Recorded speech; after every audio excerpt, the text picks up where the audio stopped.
The first thing I noticed was the smell. A cloying, metallic scent that clung to the air like a shroud. Then, the cold. A chilling, bone-deep cold that seemed to seep into my very essence. I opened my eyes, expecting darkness, but the moonlight filtering through a narrow crack in the wooden lid illuminated the cramped space. My heart hammered against my ribs, a frantic drum solo against the silence. I was in a coffin, a narrow, dark box barely big enough to hold me. To my right, in the next coffin, lay a body. A man, his face pale and waxen, his eyes staring blankly into the void. He was dressed in a crisp white suit, a stark contrast to the dusty, brown fabric that lined the inside of the coffin. I knew, with a chilling certainty, that he was dead. Panic surged through me, a wave of raw terror that threatened to drown me. My mind raced, desperately searching for answers. How did I get here? Why was I in a coffin? Where was I? A wave of nausea washed over me. I tried to sit up, but my body wouldn't obey. I was bound, my wrists and ankles secured with thick rope. The silence in the room was deafening. I could feel the other coffin, cold and unyielding, beside me. The man's face, frozen in a silent mask of death, stared back at me. I felt an overwhelming sense of dread, a primal fear that gripped my soul and squeezed the air from my lungs. I tried to scream, but only a strangled gasp escaped my lips. My throat felt constricted, as if a hand was squeezing it shut. Fear, like a venomous snake, coiled around my mind, whispering insidious doubts.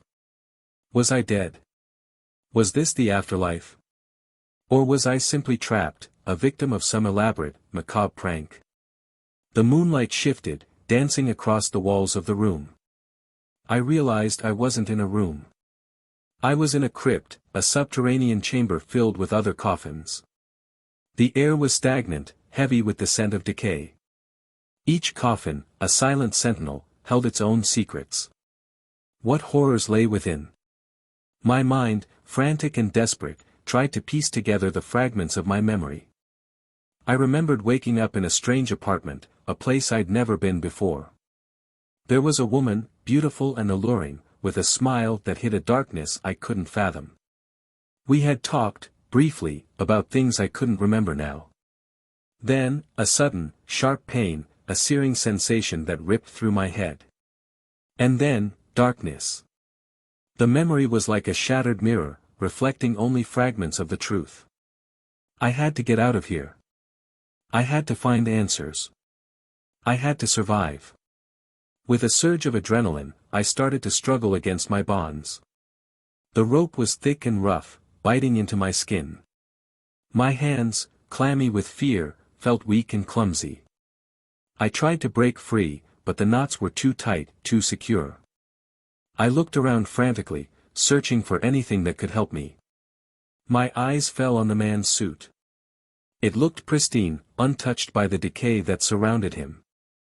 I reached out, my fingers trembling, and pulled at the fabric.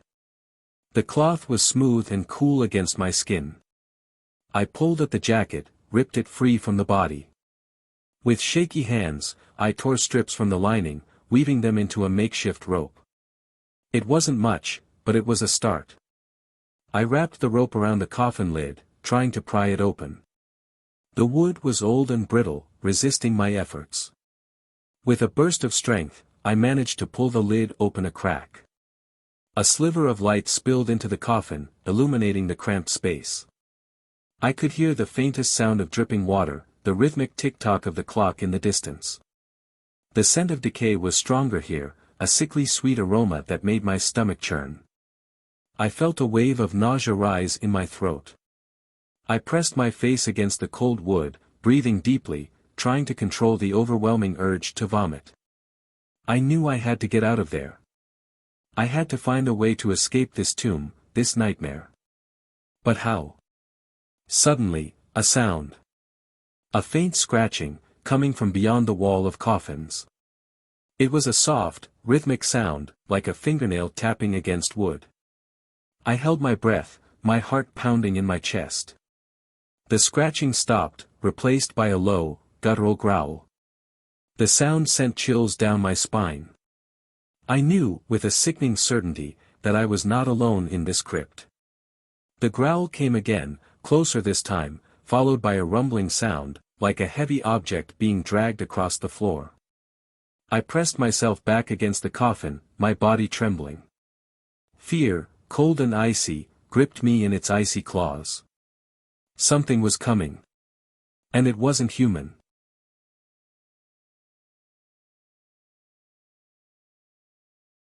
I was a mere 5 years old, engaged in a playful reverie with my equally precocious cousin. As we giggled and chased each other amidst the scattered toys, a chilling utterance from her tender lips sent a shiver down my spine. "There's a man coming up the stairs," she exclaimed, her wide blue eyes fixed on a vacant spot. I turned to look, but the staircase was devoid of any figure. A moment of confusion washed over me before my cousin's words reverberated in my mind. "But I don't know how he got up the stairs without any legs," she added, her voice a whisper of unease. Frozen in place, a wave of creepiness enveloped me. Despite the comforting daytime light, her words had planted a seed of doubt in my young mind. I tried to shake off the eerie feeling, but it lingered like a persistent shadow. Days turned into weeks, and the incident faded into the recesses of my memory. It wasn't until the somber news reached our ears that the eerie premonition of my cousin manifested into a chilling reality. Our neighbor, a lonely older man residing a few doors down, had been found deceased in his home. According to the authorities, he had been dead for an estimated 2 weeks. A shockwave of horror and disbelief coursed through our community, but for me, it was a haunting confirmation of the inexplicable words my cousin had uttered.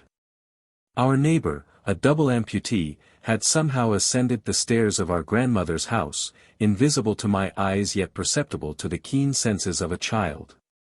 The realization sent a cold shiver down my spine, mingling with a profound sense of wonder and unease.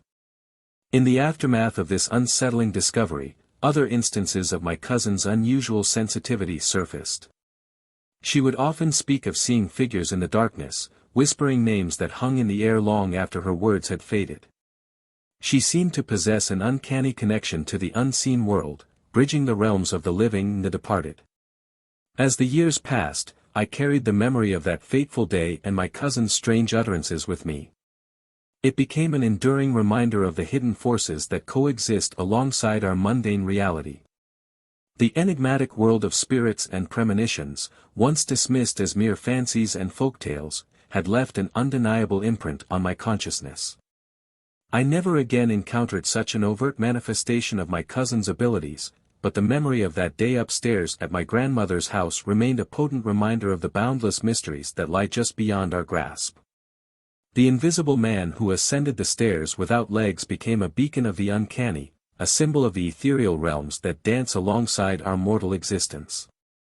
And so, I embraced the strange and unexplained, honoring the extraordinary bond between my cousin and the unseen world.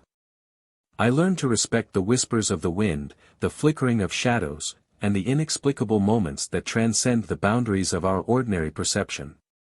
For in the realm of the unseen, where the limits of our understanding dissolve, lies a profound enchantment, a reminder that the fabric of reality is more intricate and mysterious than we could ever imagine.